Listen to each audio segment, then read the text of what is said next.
Obviously, the big thing you want to do in practice each and every day is try to stack positive performance. I talked about that, so that focuses on improving, every player, play better.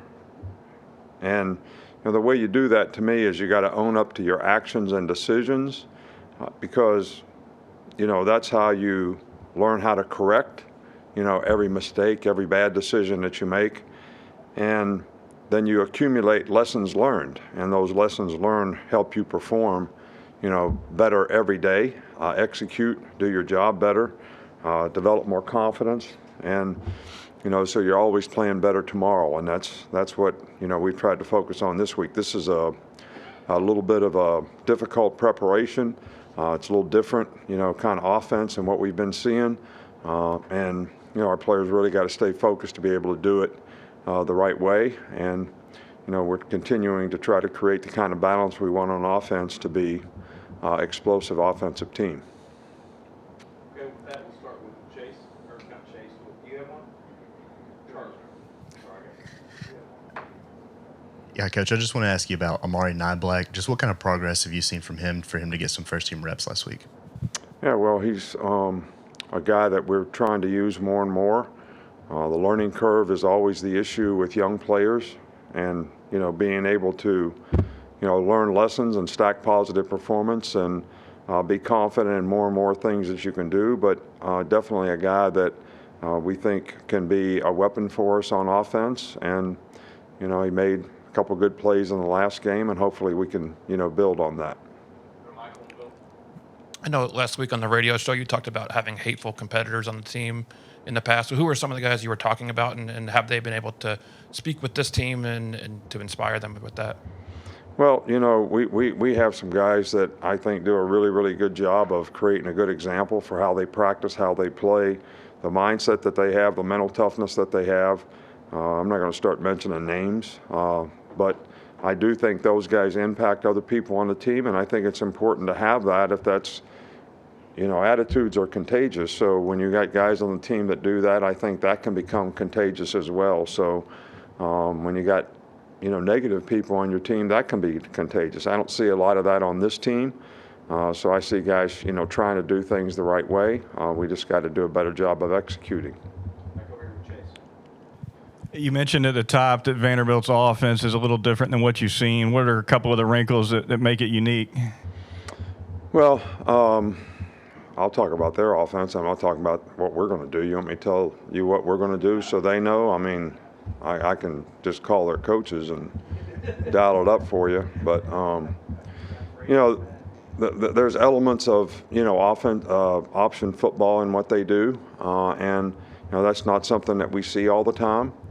So our players got to have really disciplined eye control. And, when the point of attack moves, they've got to be able to adapt correctly, and everybody play responsibility football. That's what it comes down to. And they're very capable of throwing the ball as well. So you got to play good pass defense and not give up explosive plays while you're trying to do that. Back on the left with Nick. How do you practice wide receivers getting separation? Well, we do a lot of one-on-one, and we try to teach players there's two places that you're probably going to win on the route if you're getting man-to-man coverage, which I guess that's what you're talking about. You either beat them on release, so you teach guys, several releases that can be effective for them relative to the route that they're running. And then you teach them how to drop their weight and get out of the break at the top and try to keep the top of the route, try to keep the defender cut off. If you drift on the route, the defender can undercut you. All right, so those are the two areas that you focus on the most when you're trying to create separation, because that's really where you usually beat guys. You either beat them at the line, on the release, or you beat them out of the break. And those are the two areas that we try to focus on. Yesterday, DJ Dale called Henry Toto a genius. How does Henry's ability to understand offenses help his teammates in preparation? I thought you were going to ask how DJ Dale really could recognize a genius, but I get it. DJ's a good guy. I don't mean it that way, but I was just kidding.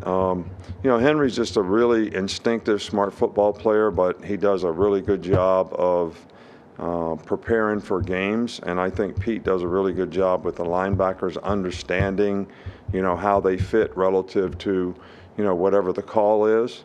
And Henry is one of those guys that, he gets it. He sees it almost like a coach. He's a great communicator, so I think because he makes calls up front, that really makes the other part of the front seven feel more comfortable and confident in what they're doing and how we can execute together as a group. I think the last one here is going to be James, unless we're going to follow up. I know you talked about Tyler Steen on Monday, but what about his character allowed him to adapt to the program right away? Well, Tyler's a bright guy. He's a hard worker. He's very steady in the way he goes about what he does.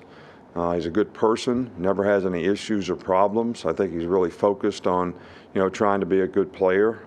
And I think the players, here kind of embrace new guys, and he's certainly the kind of guy that's easy to embrace because he's, really got a positive personality and a fun guy to be around.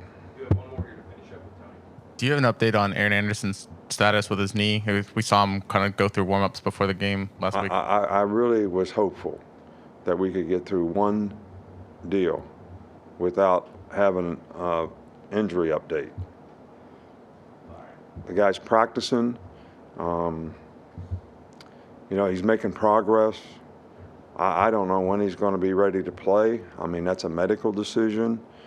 And, he's got to feel comfortable and confident that he's ready to go as well. So it's still kind of up in the air.